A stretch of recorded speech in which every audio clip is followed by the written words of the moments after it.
Isa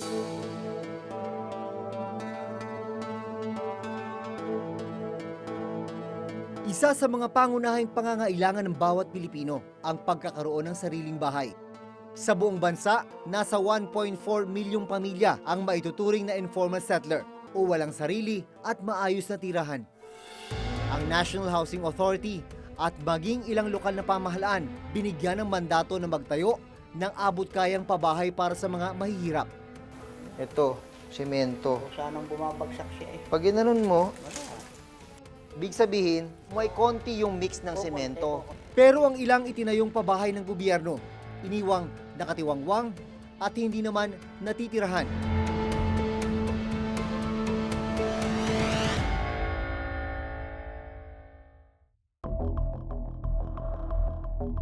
Sa bayan ng Pavia sa Iloilo City, matatagpuan ang isang housing project para sa mga empleyado ng Iloilo City Hall.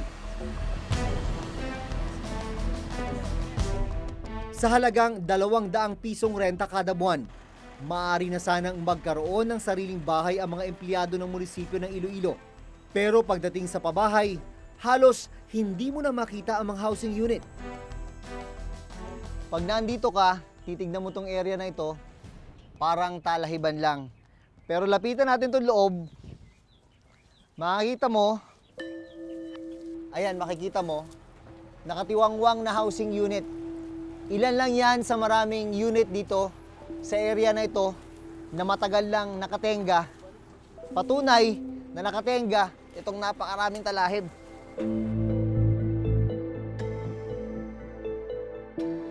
Ilang hayop rin gaya ng kambing ang nakita sa pabahay. Ang ilang unit naging target na ng vandalismo, habang ang iba tinubuan na ng damo at puno. Base rito sa plano na nakuha ng reporter's notebook, 413 units yung dapat itatayo. Ang nagastos na rito, nasa halos 90 million pesos. Makailang ulit na sinilip ng Commission on Audit ang Iloilo City Employees Housing Project. Base sa audit ng COA, taong 2001, nang simulang ipatayo ng local government ng Iloilo City ang pabahay. Pero hindi ito natapos noong 2002 dahil sa alegasyon ng anomalya at substandard na material. Ibig sabihin, mahigit 15 taon na itong inabandona. 130 milyong piso ang inutang na pondo ng Iloilo City Government sa isang bangko. Mahigit 80 milyon ang aktual na pondong ipinahiram sa LGU. Base sa audit ng COA, umabot sa 62.6 milyong piso ang nagastos ng city government sa proyekto, habang halos 24.8 milyong piso naman ang ibinayad na interes sa pautang. Wala ni isa sa mga housing unit ang napakinabangan. Ang isa daw sa pangunahing problema ng housing project na ito ay substandard yung mga materialis na ginamit. Meron pa daw mga pinto dati yan. May mga pinto, may mga bubong, pero dahil napabayaan nga, hindi nabantayan, pinagnanakaw ang mga pintuan, ang mga bubong. Well, yung vegetation na nakikita, yung mga halaman, no, maaaring masira yung pundasyon ng bahay sa loob ng higit 15 taon. No? Napakatagal nun. At napansin ko rin base dito sa mga video, parang wala pang drainage o kalsada. So, most likely, masasaturate yung foundation, no? Yung pinutungtungan nung mga tahanan na to. Ayon sa kasalukuyang administrator ng Iloilo City, walang natapos na housing unit sa pabahay. Mayroon pong seryosong aligasyon na ang mga naturang bahay na itinayo ay itinayo hindi tugma sa kung anong plano nito at ginamitan ng very substandard materials. Bunsod ng mga aligasyon, hindi tinapos ng contractor ang konstruksyon ng proyekto. Sa kabila po ng seryosong attempt ng lungsod na maisip ang summons, hindi po malocate ang lokasyon nitong Alexander Trinidad na siyang di umano ang may-ari ng Ace Builders and Enterprises. Pinuntahan namin ang nakasaad na address ng Ace Builders at Enterprise sa dokumentong aming nakuha. Pero bigo kaming matunton ang kumpanya. Yung hinahanap yung Vincent Lim Street, kung mapapansin nyo rito, walang ganong street. At dito naman sa Ortigas Center, yung hinahanap nyong kondo, wala rin ho rito sa Ortigas Center na nasasakupan ng Barangay San Antonio. Kinasuhan sa Sandigan Bayan ang ilang opisyal ng Iloilo City, kabilang ang dalawang dating mayor ng lungsod. Sa former mayor natin, ang the first mayor ay nasa Sandigan Bayan na ho ngayon. Nakitaan ho ng probable cause na sampahan sila ng violation ng anti-graft. Kasama namin sa pag-iikot ng araw na yon, ang kapitan ng barangay kung saan nakatayo ang pabahay. Buti hindi naisipan ng mga taga rito sa inyo, yung mga walang tahanan na pasukin ito. Alam mo naman yun ang nangyayari sa may Luzon, di ba?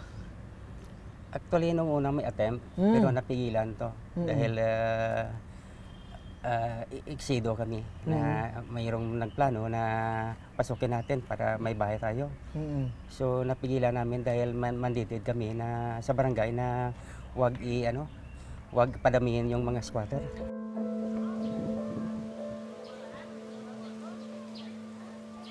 Sa gilid lang ng inabandonang pabahay, nakatira ang 66 na taong gulang na si Mang Nicolas Castillo. Dati siyang empleyado ng Iloilo City LGU bilang city assessor sa loob ng mahigit 2 dekada. Isa lang si Mang Nicolas sa higit 400 empleyado ng Iloilo City Hall noon na tinagit maging benepisyaryo ng pabahay. Kasi marami rin ang empleyado sa City Hall na walang bahay. Nag-umpa-umpahan, wala akong lupa, wala akong bahay. Squatter lang kami dito sa Barangay Ungkaono. Kaya gusto ko sana makalupa at saka may bahay rin. Dahil nakatira malapit sa babahay, nakita rin daw ni Mang Nicolas ang paglubog ng mga housing unit nang minsang dumating ang malakas na bagyo. Ang height man ng bahay at tapos kung mayroon namang nakaano dito ng bagyong ano ba yan? Kalate ng mga bahay siguro nakalupog. Sa ngayon, nananatiling informal settler ang pamilya ni Mang Nicolas. Umaasa siyang isang araw, isa sila sa mabibigyan ng relokasyon ng gobyerno. Siyempre tatao rin kami. Pero ang ano namin, kung saan kami dadalhin. Kinuha namin ang panig ng dating alkalde ng Iloilo City na siyang nag-implement ng proyekto. Nais namin sanang malaman kung bakit hindi ito natapos. So far as Mayor Treñas is concerned, during his term, hindi naman ho nagpabaya dito si Mayor Treñas. All of the procedures na dapat ho gawin, sinunod naman ho. Sinalo lang naman to ng administration ni Mayor Treñas. So you have to follow naman ho kung ano yung mga nasa kontrata. Samantala, sa panig ni dating Mayor Mansueto Malabor, limitado raw ang kanilang partisipasyon sa pag-aproba at pagpirma ng kontrata sa pabahay. The participation of former Mayor Malabor is limited to the evaluation during his term na na-approve yung kontrata na yan. Tapos siya nag-sign ng kontrata. So his participation is limited to that. So whatever happened after that, wala na siyang personal knowledge.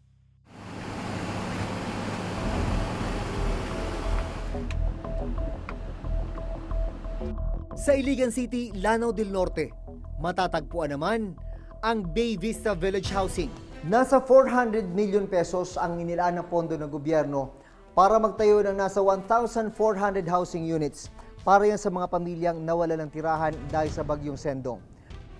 Sa datos na nakuha ng Reporter's Notebook mula sa NHA Iligan, 1,170 units ang bilang ng naipatayong housing units. 331 sa mga ito ang okupado. Ibig sabihin, nasa 839 housing units ang hindi pa rin naookupahan.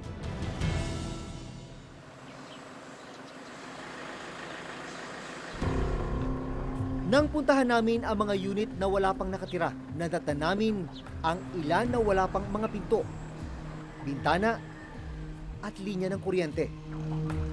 Ang ilan may mga bitak na sa mga pader.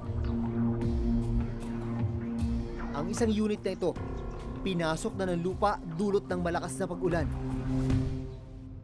Ipinatayo ang Iligan Bay Vista Village sa ilalim ng National Housing Authority o NHA. Ibig sabihin, Sila ang nag-implement ng proyekto.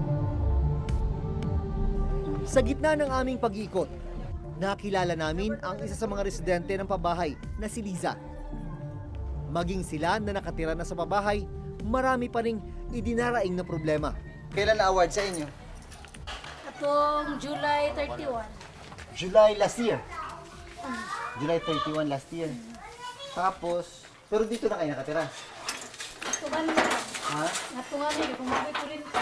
Wala pang kuryente. Paano ang buhay niyo pag gabi? Ay, mo reflex mo po ang hayag dili. Na may kuandira. Suga. Sa kurman. Hayag mo yapon dili. Na mga silingan uban. Bukod sa walang kuryente, wala ring supply ng tubig. Dito iniimbak yung supply ng tubig para sa mga taga rito. Water bladder ang tawag dito. Napasok dyan yung rasyon ng tubig. At kung kakailanganin na ng mga residente, doon na binubuksan. Pero kahapon, nagrasyon dito. Ngayon, ano ang laman? Tungo dito yan. Pag binuksan nila, buksan nila yan. Diyan ngayon, mag-aabang yung mga residente. Mula nung lumipat sila rito, yan na yung isa sa pangunahin nilang problema. Ang kakulangan ng supply ng tubig. Para ma-turn over mo ang isang bahay, at least yung basic needs ando na. Kung wala pa mang permanent Meralco installation, at least temporary electrical facilities. Tubig, pag wala ka pang water installation, may rasyon ka ng tubig. Bukod dun sa kakulangan sa supply ng tubig, ito pa yung problema ng mga nakatira rito. Yung kanilang mga daan, yung ibang parte, may semento, yung iba, eto, puro bato. Isa ang pamilya ni Evelyn sa mga umaasang mabigyan ng unit sa Bay Vista Village Housing. Nasira ng bagyong Sendong ang bahay ni Evelyn. Sa ngayon, nakikitira siya sa bahay ng kanyang anak sa Iligan. Kayo po ba yung nag-a-apply na magkaroon ng babae? Sa ano lang po, doon lang ako sa CSWD nagpunta noon kasi yun yung proseso noon na may ano, doon mo napupunta para sila yung maglista ng pangalan namin. So, nung nakita nila yung green card ko nga, may nakalagay na ng isa. Hindi na daw kami qualified doon sa pabahay. ESA o Emergency Shelter Assistance ang pinansyal na tulong na ibinigay ng DSWD sa mga biktima ng kalamidad. Wala na ko ng gana nung sabihin nila yun eh. Kumbaga pa, kung ganun pala yung ano doon, yung 5,000, hindi ko na yun kukunin. Ano ko man yung 5,000? Isang poste, hindi na yun magkakasya. Sa kasalukuyan, nasa mahigit 800 housing units ang nananatiling nakatiwangwang sa Bay Vista Village sa Iligan. Pinuntahan namin ang satellite office ng NHA sa Iligan, pero hindi sila nagpaunlak sa amin ng panayam. So kung may mga questions kami tungkol dun sa housing nyo dyan, sa kanila, so hindi nyo makakapagbigay ng detalye dito kung ilan yung occupied doon, ilan yung completed na. Para alamin kung ano ang estado ng mga pabahay ng NHA, maging kung magkano ang nagastos at ilan na ang nakatira sa mga housing project, nakipag-ugnayan kami sa kanilang opisina. Sa ngayon, kinakala pa ng NHA ang mga datos at dokumento bago magpaunlak sa amin ng panayam.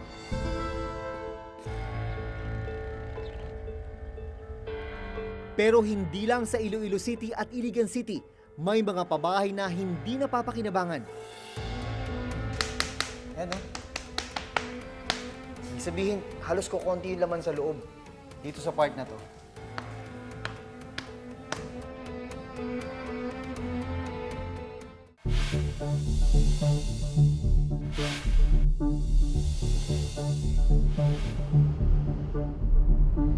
Sa pag-iikot ng Reporter's Notebook, natuklasan namin na ang ilan sa mga housing project ng NHA para sa mga low-salaried uniform personnel nakatiwangwang, imbis na pinakikinabangan.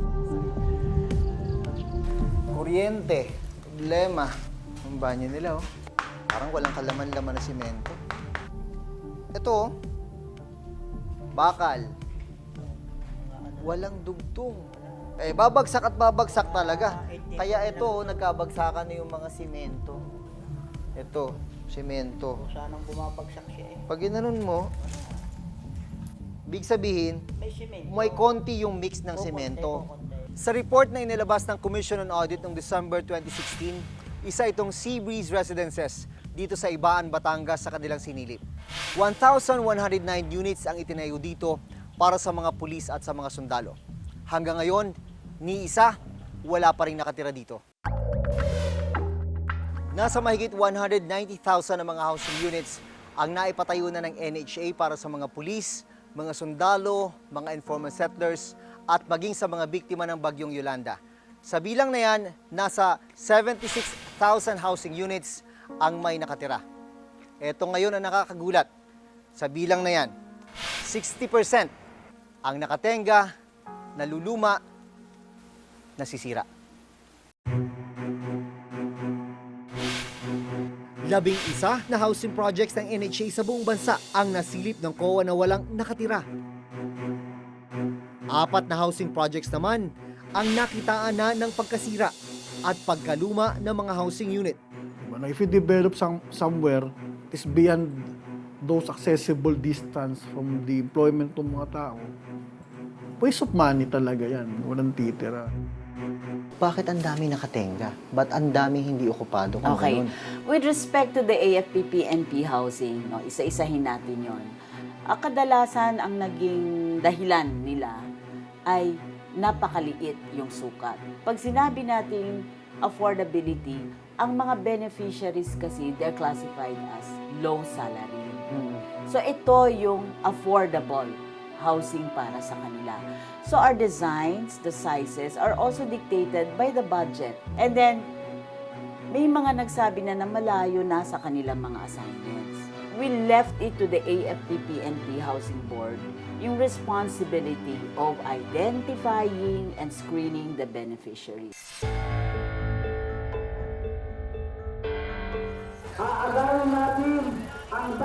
Isang taon na ang nakararaan ng maging laman ng balita ang ginawang paglusob at puwersahang pag-okupa ng halos 5,000 miyembro ng grupong Kadamay. 6 na resettlement areas ang inokupahan dito pa lang sa Pandi, Bulacan. Kabilang na rito itong Pandi 3 residences at itong nasa may harapan ko naman ang Pandi 2 residences. Sinasabi ng Kadamay na mahigit 5,000 unit na ang kanilang naokupahan. Ang itinurong dahilan ng grupo sa ginawang paglusob ang matagal ng pagkatiwangwang ng mga pabahay. Ang sinasabi ng National Housing Authority na meron silang aplikanting 49,000 na aming inagawan o ng Kadamay, malaking kasinungalingan. Pinaglalaban namin ay di magkaroon ng bahay, magkaroon ng libre at pangmasang pabahay ang mga maralita. Ayon sa NHA, meron ng mga benepisyaryong pinaglalaanan ng mga ito. So yung inokupahan nila po ay para sa iba pang hindi inililikas mula sa danger areas na kasama sa 60,000. Yung iba naman pong inokupahan, kasi 2 programa yung pabahay na inokupahan nila eh. At yung iba pa ay yung AFP-PNP housing. Yung inagaw ng Kadamay, sabi ko, ano lang din. Total, Pilipino man rin yan. So, ibigay mo na lang sa kanila. Total, maliit yun. Inaagaw na rin nila. Bigyan ko lang kayo ng bago na mas malaki.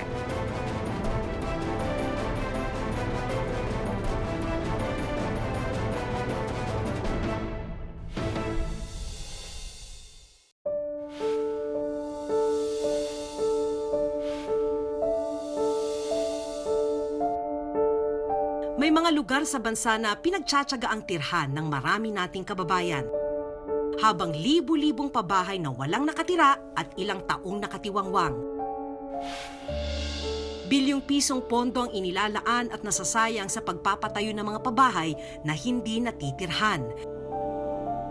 Sa huli, dapat na magbantay ang publiko kung paano at saan ginagamit ng gobyerno ang kaban ng bayan. Pondong dapat pinakikinabangan ng publiko dahil pera natin ito. Dahil sabi mo nila, Hanggang sa susunod na Huwebes, ako si Maki Pulido. Ako si Jun Veneracion at ito ang nakatala sa aming Reporter's Notebook.